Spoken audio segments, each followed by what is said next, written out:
There's something called, not ideological possession, but anima possession, and animus possession.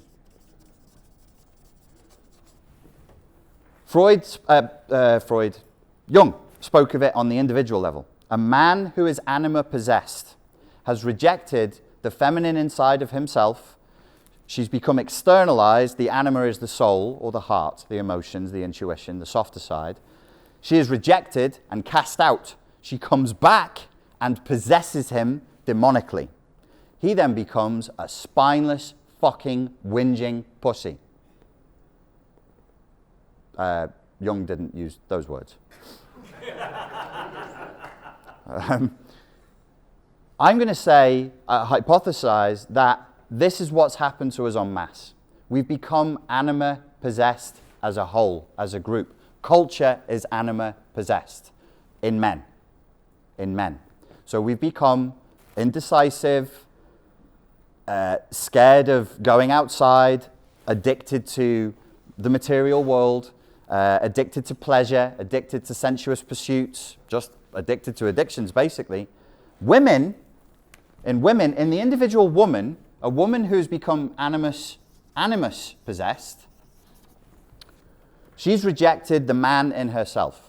This is a woman standard with daddy issues. A man who does that is a man standard with mummy issues. So the man in her life was abusive and unpleasant, abandoned her and or exploited her.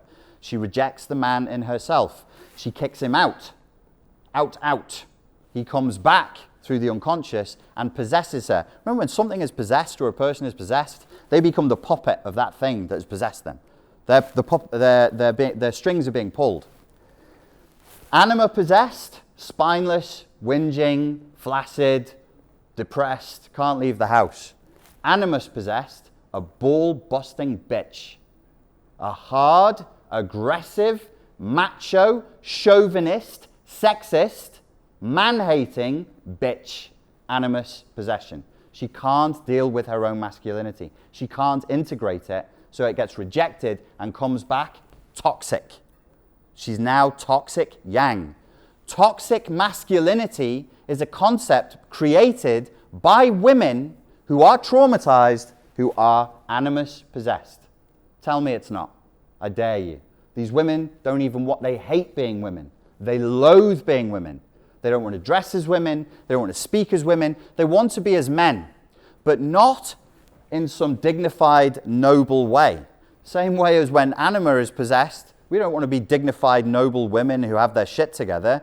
No, we're whingy, bratty little bitches. What are they when they're possessed? They're angry, aggressive chauvinists. The guy I work with a lot is Sam Vaknin. He's a professor of psychology. He's a diagnosed psychopath, very intelligent guy. And he said he was watching the show Mad Men. I haven't seen it, but he says it's about 1950s American dudes in advertising. He says they're aggressive, they drink, they smoke, they're sexist, they're chauvinists, and they're hyper-competitive with each other. He said that's the model for the modern woman. That is the model for the modern woman. Now, that is pure animus possession. When Jack Donovan said they're not, what he said was it's reverse psychology as a provocation. I'll take it a step further. It is pure, you all know what projection is. I see something in myself, I can't deal with it, I put it in you. The notion of toxic masculinity was now and was always and only ever can be a manifestation of animus possession projected outward. You guys are bullies. Who's a bully? You guys are aggressive. Who's aggressive, sorry? Who's screaming right now? You guys hate women. Yes, somebody has a problem with the opposite sex. Is it us? Somebody hates their daddies. Is it us? Or is it, where's this coming from? So animus possession is also a problem. Being toxified in passivity, in this context, and being anima possessed leads us to being the worst elements of female power. What are the worst elements of female power? When a woman wants power, she can't get up and headbutt you and eye gouge you. So what does she do? You will find victimhood narratives. You will find aggressive whining. You will find exploitative behavior and manipulative behavior. You will find somebody who pits one man against the other, even unto death. You're all familiar with that. I know you guys are. I know the books you've read. Even unto death. There's no moral boundary. It's not like, oh, these fucking idiots have suffered enough. I'm going to tone it down now. Let them kill each other. Because if I have become psychopathic in my animus possession, I don't have moral boundaries. There's a bit of a downer thing I need to say to you, but I'm going to give you it and you'll feel better afterwards. It's nasty medicine. This situation, gentlemen, I personally believe, and I'm reflecting this back to you because you're intelligent men and I respect you, that most of you are in denial about how bad the situation is. You're all here and you're like, yeah, we're dealing with it, we're looking for the solutions. It's worse than you think it is. It's more dangerous than you think it is, and it's way more far gone than you think it is. Way more far gone. Don't expect any leniency here. There is none. Don't expect moral boundaries. There is none. That's not what you're facing. This is an infection. It's spreading rapidly, and it is not an overstatement to say it is tearing the world apart. I don't deal in politics, I don't deal in economics, I deal in psychology. And all day, every day, I see people on the verge of suicide because of this, in some form or other. Usually it'll come through abusive relationships, but also it's, I can't live with myself. I just can't, I can't fucking stand being me. I want to be dead. And it's happening in rates that we've never seen before. I'll give you a little thing that I looked at recently. Occasionally I go through and I read the published research. I try and avoid it as much as possible because it's depressing.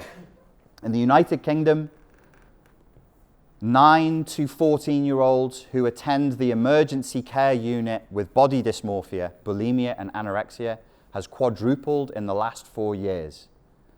I claim we have never loathed ourselves more. Never. We've never hated ourselves more. This whole social media effect, the way modern culture is going, the dissolution of the nuclear family, the loss of our tribes. We're having a mirror held up to us, and it is a black mirror. It's not true. It's toxic. It's poisoned. It's a dark reality tunnel. So there's the light at the end of the tunnel for you. It's not real, but it's a powerful illusion. What did Jung say? When animus meets anima, he, the animus, draws his sword of power. She ejects defensively the poison of illusion and seduction. These little fucking black mirrors that we all hold in our pockets, that's all they do. That is the anima manifested. It's one of the sources of the anima. It's poison, it's illusion, it's seduction, and it will hurt you. It will hurt you. The thing that I wanted to say is,